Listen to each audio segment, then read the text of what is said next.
Jansport Players of the Year candidates. If you're new to the show, again, welcome. But we do a thing at the end of every regular season, and it's called the Program Awards. We give out some awards that are more standard, like a pseudo freshman of the year. When we give out, essentially our Heisman trophy, we call the hard count Heisman. There's a few awards, though, in the Program Awards that are very specific and unique to this show. One of those awards is the Jansport Player of the Year.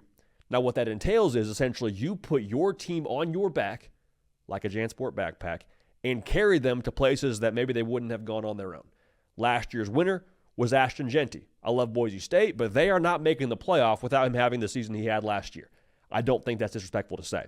So when we look to next season, who could be the players that just say, you know what, get on my back, get on these lats, and I'm taking it to the playoff. I got a couple of them I want to unpack together here. We did our best to not be too quarterback-centric here during this discussion, but when you touch the football every single play, you're going to have a good amount of oxygen in this whole conversation around taking your team to the playoff. So if you've watched this show, you know we are big John Mateer stands as it pertains to what we think he's going to do in 2025. That's why you brought him to Dorman, man. Like, I understand last year with what you had in that quarterback room, it wasn't ideal, but make no mistake, the standards at Oklahoma aren't decreasing by any stretch of the imagination. That's why Brent Venables is calling his own defense next year.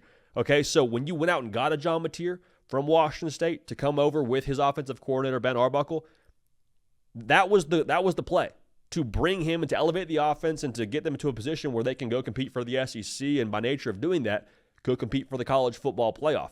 And the reason why he's in this category for me is whenever you watch him play, he's just a creator. And we've said it multiple times on this show, but I'll say it again. What he does when the play breaks down, when it doesn't make sense, when it's not drawn up for him to have success and they have the right play called on defense, that's where he's really special. And those are things, if you're a defensive coordinator or you're a defensive player in general, that's what drives you absolutely crazy. So the thing with him is just the way he does things that you just can't account for.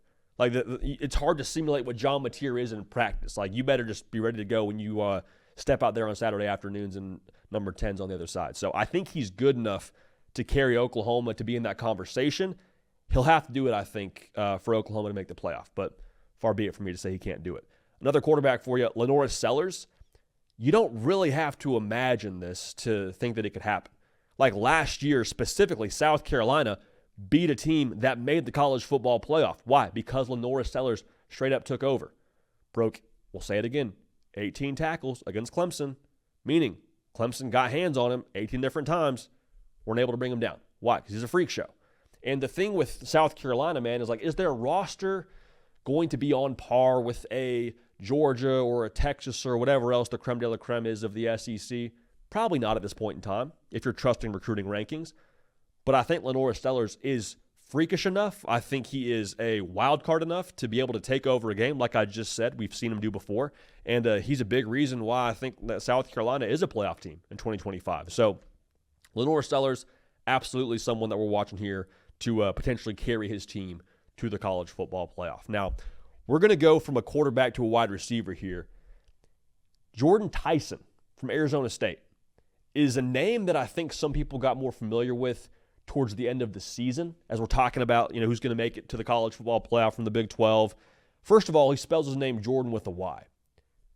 That tells you everything you need to know. Dude's a baller if you have a Y in your first name, Jordan. So that's the first part.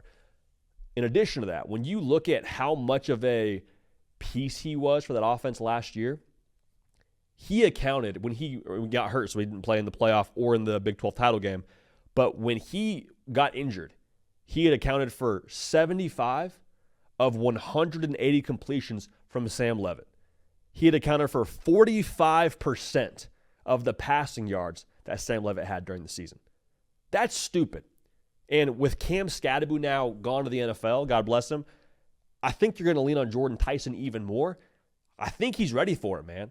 I really do. I think that he's a guy that you can lean on along with Sam Leavitt, but I think Jordyn Tyson, if you make the playoff, in large part it will be due to his successes in 2025. So Jordyn Tyson, Jansport committee is watching you, brother, to see if you can win this award. Now, this is one that we got to grade on a different scale, if you will.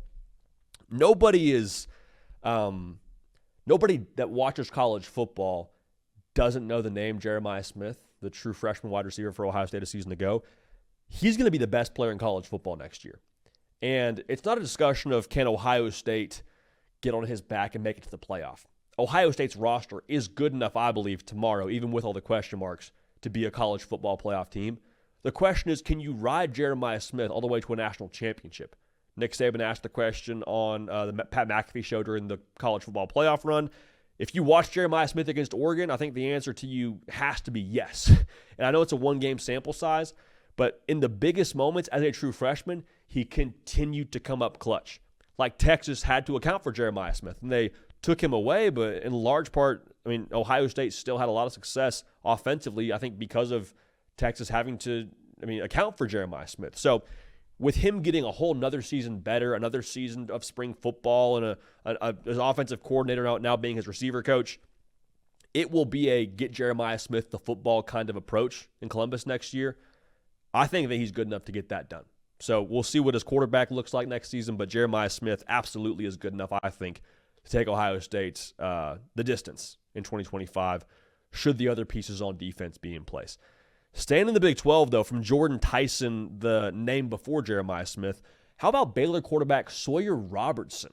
Okay, my guy balled out last year, very, very quietly in the Big 12, had one of the best seasons. Top 10 quarterback when it comes to QBR in America last year. Baylor, the season before, Sawyer Robertson gets a little bit of time, but not really the guy. They go 3-9. Gets handed the keys this past season. Baylor, in the month of November, had a chance to find their way into the Big 12 title game, and by that logic, had a chance to win that football game and be in the college football playoff. So if he can level up even another level from what he was in 2024, Baylor's going to be a force. Like the Big 12, I think ASU is going to be real good. Big 12's wide open. Big 12 is wide the heck open. So, again, if he takes another step forward out there in Waco, guy's going to be a problem, and Baylor's going to be a problem. So look out for Sawyer Robertson next season moving into 2025 in the Big 12.